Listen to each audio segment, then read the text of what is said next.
Hey, it's Carol Roth, and if you know me, you know I spend a whole lot of time talking about the subject of business and entrepreneurship, which is kind of funny because those two words are often misused and misunderstood.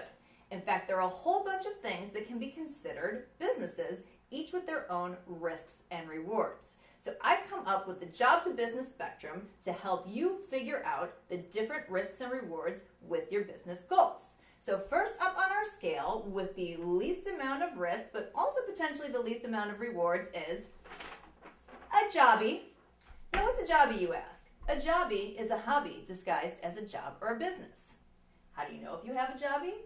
Well, basically if you're not devoting a whole lot of time to it, or if you add up all the time you are spending and you find out you're making less than the minimum wage on an hourly basis, then you, my friends, have a jobbie. Now jobbies can actually be great. First off, it's great to have a hobby that makes some money, much better than having a hobby that sucks up all your money, like golf does. It also is great because a jobbie is a great way to test out a business. If you set a budget and try out your business on a small scale, you can find out if the business model is viable, and you can also find out if you like it after it's not so shiny and new. So those are the good reasons to have a jobbie.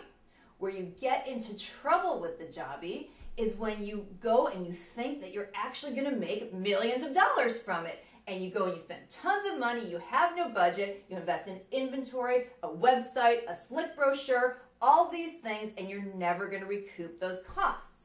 The other issue is that sometimes the jobbie will prevent you from moving on to having a real scalable business, and you spend a lot of time just treading water and messing around with your jobbie. So if you think you want to move on from a jobbie, you might step up in the scale, and the next thing is called a job business. Now what's a job business, you ask? Well, it's a very clever name for a business that's really a job. How do you know if you have a job business? Well, if you, my friend, get hit by a bus and there's no more business, then you have a job business. That's right, it's a business that's dependent entirely upon you. Now, 21 million people in the United States have job businesses, and they can be great because they take less money to start, and they can help you meet a lot of your qualitative quality of life types of goals. The problem with a job business is that sometimes you end up working more hours with more stress for the less or same pay that you would be getting working at a job. And as I said, if you get hit by a bus, no more business. If you want to go on vacation and sip margaritas on the beach, guess what? No money's coming in. So yes, it may be easier to start, but there are a lot of risks that are associated with having a job business. Plus, you've not only given up your salary, but you've also invested your capital for the privilege of having what is basically a job. So let's say you say, you know, I'm working on my job, okay, I'm working in the business, not on it. I really want to take it to the next level. Well, then you're going for the holy grail of businesses, and that is a bona fide business. Now, what's a bona fide business? It's just like it sounds. It's a business that's not dependent upon any one person for its value.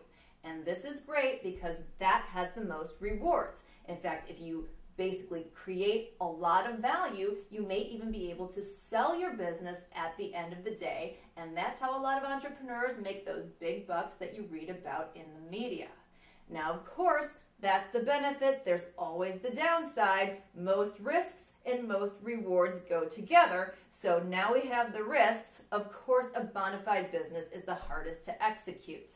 You have to invest more money likely, you may have to manage employees, and just on a day-to-day business, it's much more difficult to create and manage and grow a bona fide business. So that should give you a little bit of a sense of the scale. Again, the job to business spectrum. Find out if you have a jobbie, a job business, or a bona fide business, and that should help you assess the risks and rewards as you evaluate your business goals.